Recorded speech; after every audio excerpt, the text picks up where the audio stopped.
So I started Ecclesiastes today. I'm not going in any particular order. I actually just texted my husband and said, "Hey, what's your favorite book?" So this one was a little bit harder for me because I had to slow down and reread a lot. I only read chapters 1 and 2, and the grand scheme of this one is about how everything is meaningless. And so he starts by talking about the earth and how, the sun comes up and the sun will come down. We've had generations come and generations go, streams continuously going into the ocean, but the ocean never being full. There's this huge monotonous pattern that happens every single day, but there's never a goal reached. It's just the same thing over and over and over. And so he gave that example before he started talking about the meaninglessness of things. And so he started by talking about how wisdom is meaningless. And he even said in verse 18 that for much wisdom comes much sorrow. The more knowledge, the more grief. And I believe he's talking about earthly wisdom. The more earthly knowledge you have, the more saddened you become. So even earthly knowledge is meaningless. Godly knowledge is where our focus needs to be. And so if we have just a bunch of worldly knowledge, what good does that do if we don't have godly knowledge? So that's what I got from that chapter. And then he goes into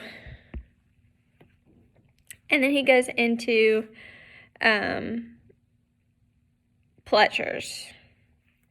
And he talks about how everything that brought pleasure to him, anything that he saw that he wanted, he got it. And so he had all of this stuff.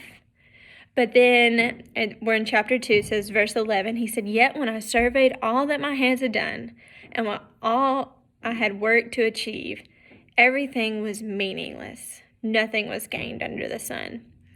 So even though he had everything he could have possibly wanted, he had gained nothing. And so it doesn't matter how much worldly stuff you have. It don't matter how much money, the cool house, the cool car, whatever your worldly pleasures are, it doesn't matter how much you have of it. It's meaningless unless it's through the Lord, and it's something, everything, any kind of worldly possession is nothing. You're not going to take it to heaven with you when you go. So what's the meaning of it? It's pointless. And so that's what he was saying, he had no happiness because he gained nothing of importance. And he went from there to talk about how both having stuff and having wisdom, how they're meaningless, but, there is a difference. He's not saying, wisdom's pointless, so you shouldn't have it. He's saying, be wise, focus on the Lord and the Lord's purpose. Be wise, walk with your eyes in your heads, because fools walk in darkness. Fools don't listen to the purpose of the Lord and don't focus on the real purpose of life. And so even though we are different, the wise walks in the light and the fools walk in the dark, even though we're different, we're going to have the same outcome. So that shouldn't be all that you seek to do in life, because at the end it says, "For the wise, just like the fool, will not be long remembered. The days have already come when both have been forgotten. Like the fool, the wise too must die." We're all going to die. And so putting so much emphasis on things that are meaningless are not going to get us anywhere. And I think that's really what he is so focused on explaining and showing us in these chapters. He continues by saying, when you work super, super hard for something all your life, and then you start worrying about leaving it to people who are not going to do the same.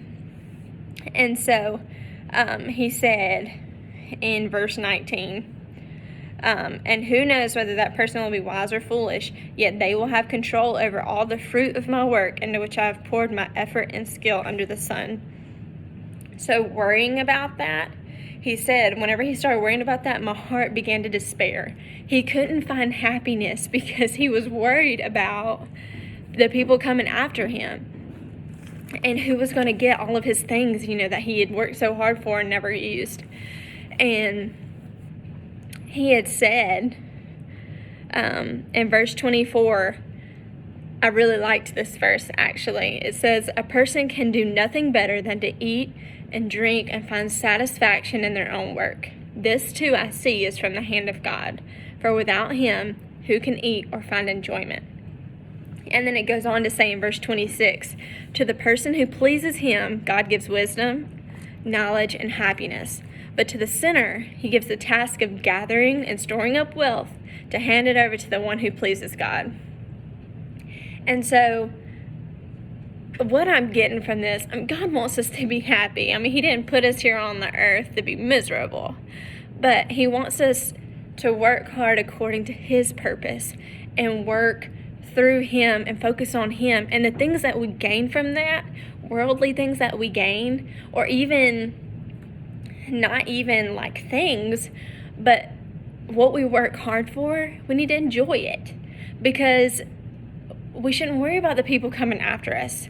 If we worked hard through him to get whatever we have, we should enjoy it now, because it's going to be meaningless later, and it's even meaningless now. And he talked about how, he gives the sinner, the people who are not focused on the Lord, he gives them the task of gathering and gathering and gathering and hoarding all this stuff just to later give to someone who is focused on the Lord and does have the right focus and purpose in their life. And so what I got from all of this is, if we are not living according to his purpose, and if we are focused on worldly things, whether it's worldly wisdom, worldly things, if we're focused on that, then our life is absolutely meaningless. It's empty. Our purpose is to seek the Lord and have a relationship with him, and if we're not doing that, then we have nothing. And I think that's what he's trying to tell us, is if we don't have that, then everything else is meaningless. And I had a hard time understanding at first, and the more I read it over and over, the more it started to make sense. I know we have meaning. Our life is not pointless, but it is pointless if we're not seeking him. What good is his life if we're not doing that? Because we're going to have an eternity, and I want my life to be according to that, to be focused on that eternity and not focused on things that are not going to last, like this world. And so that's what I got from today. I know I'll get more into it tomorrow, and I talked a little bit more than I wanted to, but it's good so far, because it's a good reminder of how small this world is and how big our eternity is and what really matters. So I'll get into more tomorrow. Hope you have a great Monday. God bless.